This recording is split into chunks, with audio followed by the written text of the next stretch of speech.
안녕하십니까. 반도체 소식을 전하는 고독 달팽이 김석준 소장입니다.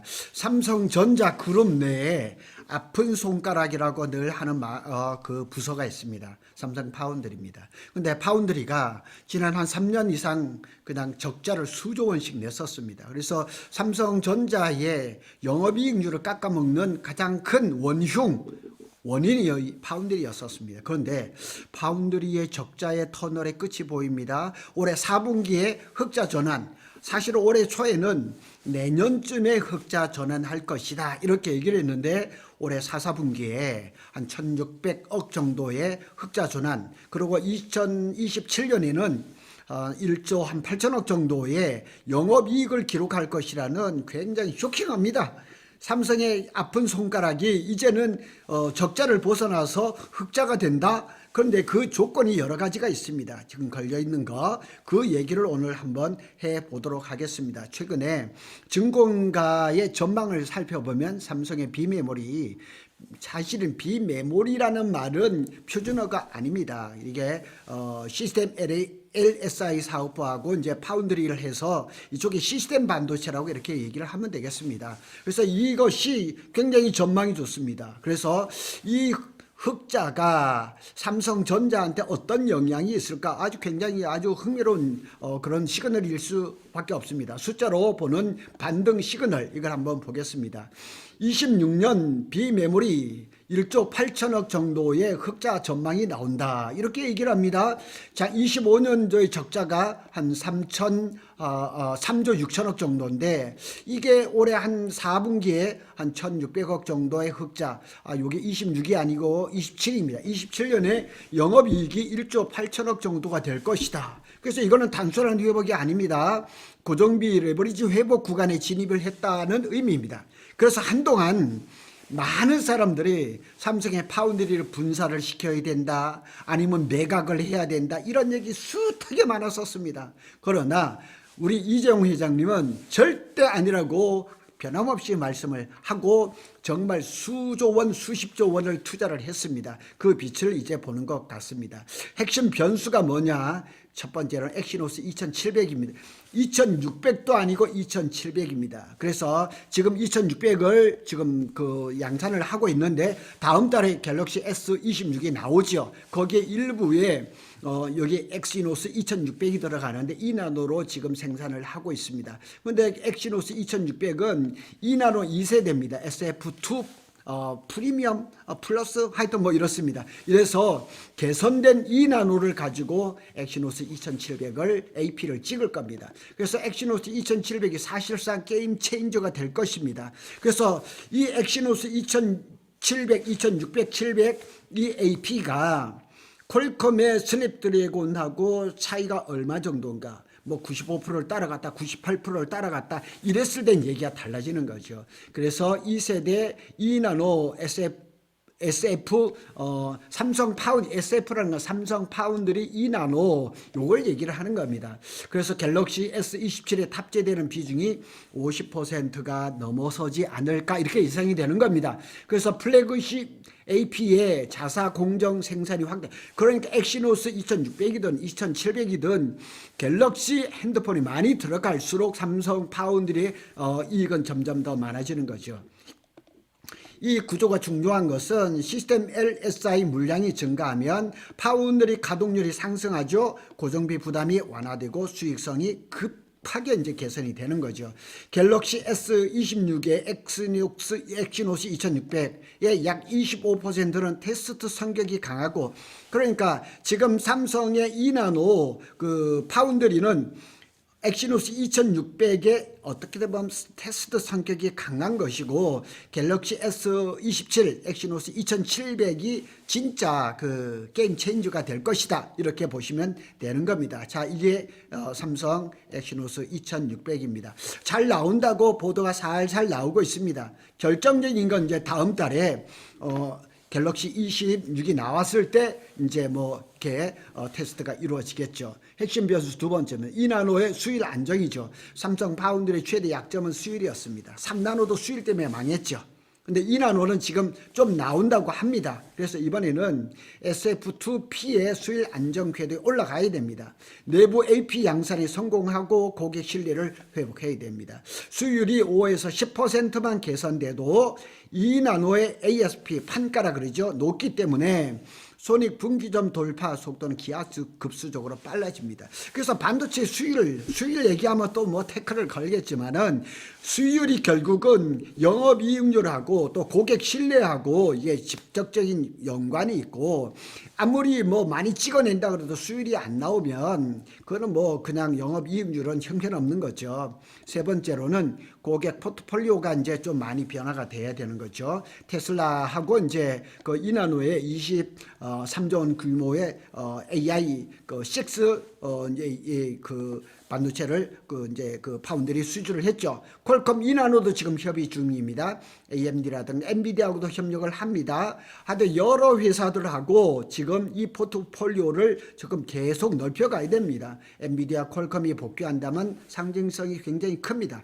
그리고 2022년 이후로 TSMC로 이동했던 최첨단 AP 물량들이 돌아온다는 의미입니다. 그래서 1월 29일 25년도 4분기 실적 컨퍼런스 콜에서 이나노 공정은 하반기 양산을 목표로 수율과 성능 목표를 달성하며 순항 중이다, 이렇게 얘기하고 고객사들하고 계속 이렇게 양산 전 기술 검증도 계획대로 진행하고 있다. 그래서 이런 일들이 잘 되면은 내부 물량의 엑시노스죠. 그 다음에 테슬라, 퀄컴, AI 가속기는 이제 또 HBM하고 되죠. 고객 구조가 완전히 달라지는 거죠.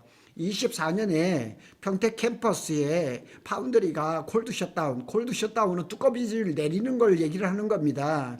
평택 파운드리는 24년에 하반기에 사실상 콜드 셧다운 상황이었습니다. 평택 캠퍼스는 여기가 P2입니다. P2 앞에 파운드리가 있거든요. 파운드리가 있는데 요게 S5 라인입니다. S5. 그래서 밑에는 하부층, 위에는 페이지 2죠. 이렇게 돼 있는데 이게 24년 하반기에는 50% 콜드 셧다운 중이었었습니다. 그런데 작년 이제 한 6월쯤부터 풀가동하고 하기를 시작했죠. 이것은 이제 그 파운드리 사장으로 온 한전만 전에 미주 총괄이 중국 쪽 이렇게 해서 레거시 파운드리에 수주를 많이 한 그런 영향입니다. 그래서 하여튼 한진만 사장의 파운드리 사장의 그 취임은 삼성 파운드리가 살아나는데 큰 역할을 했다, 이렇게 보면 됩니다. 하지만 25년도 상반기 그래서 레거시 4나노, 8나노 가동률이 이제 상승하고 AI 칩의 이제 프로젝트가 증가하고 디자인 하우스, 그리고 이제 반도체가 설계가 된다고 해서 삼성이 바로 그 설계를 하는 게 아니고 디자인 하우스의 역할이 굉장히 큽니다.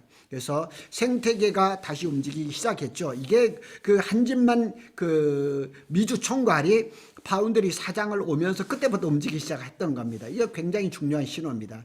파운드리는 라인이 도는 순간부터 레버리지 산업이 되는 겁니다.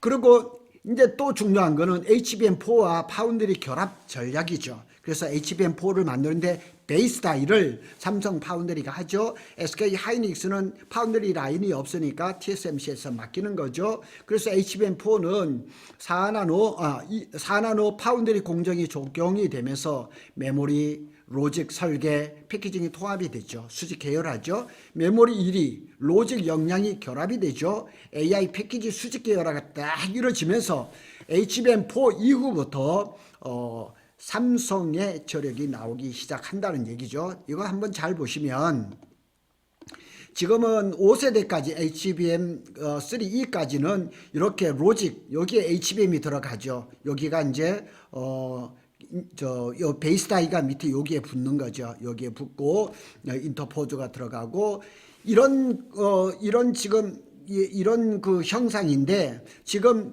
6세대 HBM4 이후부터는 GPU에다가 HBM을 바로 얹어버립니다.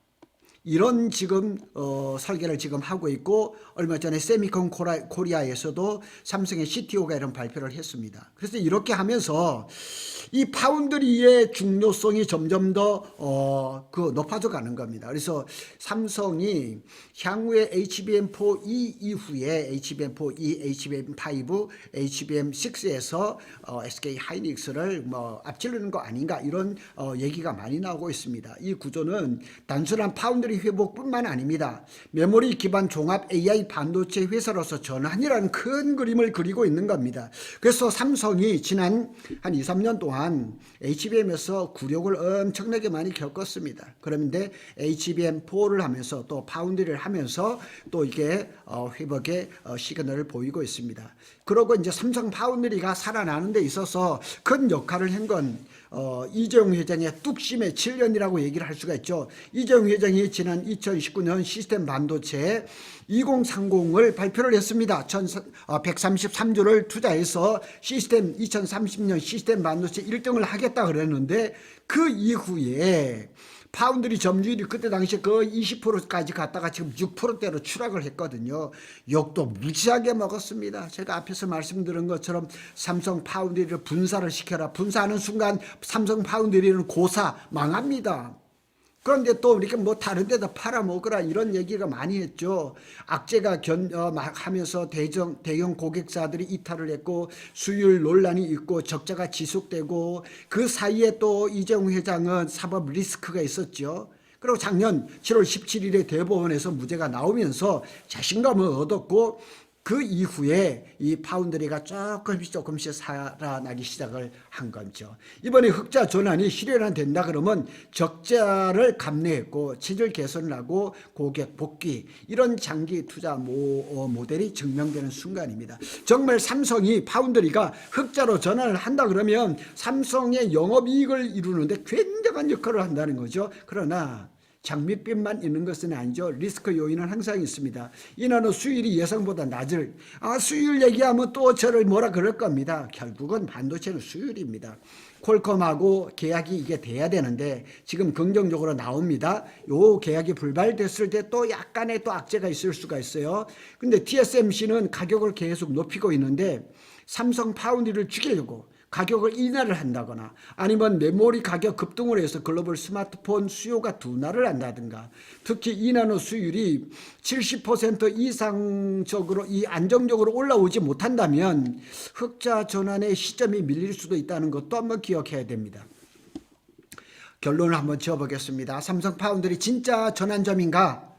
현재 상황은 기대가 아니라 숫자가 개선되는 구간입니다. 제가 가장 빠르게 이제 좀 확인할 수 있는 거는 다음 달에 발표되는 갤럭시 S26입니다. 거기에 엑시노스 2600의 AP가 성능이 어떻게 나오느냐, 그것만 봐도 대략 알 수가 있습니다.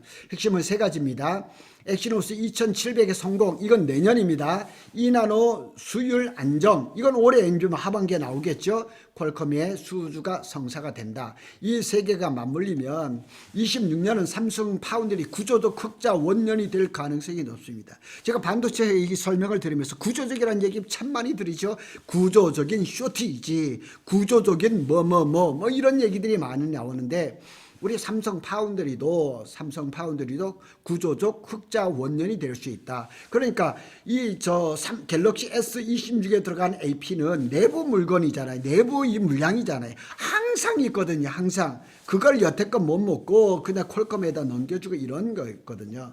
고독 달팽이가 한번 이런 관점을 한번 정리해 본다면, 메모리는 이미 슈퍼 사이클에 들어갔습니다. 그래서 슈퍼 사이클이 아니라 기가 사이클, 그냥 메가 사이클 이런 얘기를 하거든요. 그리고 파운드리는 이제 레버리지 구간에 진입을 했습니다. 삼성은 HBM 이나노 양날개의 전력을 가지고 있습니다. 이걸 잘할 거죠. 그래서 이게 완성이 되면 삼성의 밸류에이션이 프레임이 달라질 수가 있습니다. 그러면 파운드리도 잘하고 메모리 워낙에 잘하고 있고, HBM도 HBM4에서 SK 하이닉스도 먼저 출하하면서 스타트를 끊었거든요. 그래서 올해 안에는 삼성전자가 좋아질 일이 많다. 그동안 아픈 손가락이었던 삼성 파운드리가 올해 4분기에 한 1,600억 정도의 흑자를 기록해주고 내년에 한 1조 8천억 정도의 흑자를 내준다 그러면 삼성의 주가는 지금보다 몇 배나 더 올라가야 될 그런 그 원인을 제공한다, 이렇게 보시면 되겠습니다. 오늘은 삼성전자의 파운드리에 대한 얘기를 말씀을 드렸습니다.